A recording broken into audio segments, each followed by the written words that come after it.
2 Samuel chapter 5. Then came all the tribes of Israel to David to Hebron, and spoke, saying, Behold, we are your bone and your flesh. Also in time past, when Saul was king over us, you were he that led out and brought in Israel. And the Lord said to you, You shall feed my people Israel, and you shall be a captain over Israel. So all the elders of Israel came to the king of Hebron, to Hebron, and King David made a treaty with them in Hebron before the Lord, and they anointed David king over Israel. David was 30 years old when he began to reign, and he reigned 40 years. In Hebron, he reigned over Judah 7 years and 6 months. And in Jerusalem, he reigned 33 years over all Israel and Judah. And the king and his men went to Jerusalem to the Jebusites, the inhabitants of the land, which spoke to David, saying, Except you take away the blind and the lame, you shall not come in here, thinking, David cannot come in here. Nevertheless, David took the stronghold of Zion, the same as the city of David. And David said on that day, Whosoever gets up to the gutter and smites the Jebusites, and the lame and the blind that are hated of David's soul, he shall be chief and captain. Wherefore they said, The blind and the lame shall not come into the house. So David dwelled in the fort and called it the city of David. And David built round about from Milo and inward, and David went on and grew great, and the Lord God of hosts was with him. And Hiram, king of Tyre, sent messengers to David, and cedar trees, and carpenters, and masons, and they built David a house.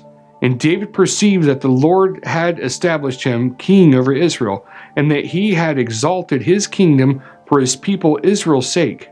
And David took him more concubines and wives out of Jerusalem, after he was come from Hebron, and there were yet sons and daughters born to David, and these be the names of those that were born to him in Jerusalem: Shemua and Shobab, and Nathan and Solomon, Ibhar, also Elishua, Nepheg, and Japhia, and Elishama, and Eliad, and Ephelet.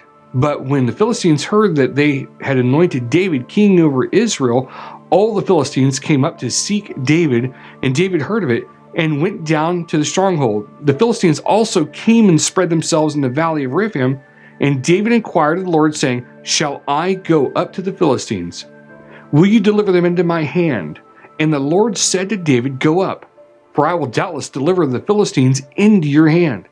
And David came to Baal-perazim, and David smote them there, and said, The Lord has broken forth upon my enemies before me as the breach of waters.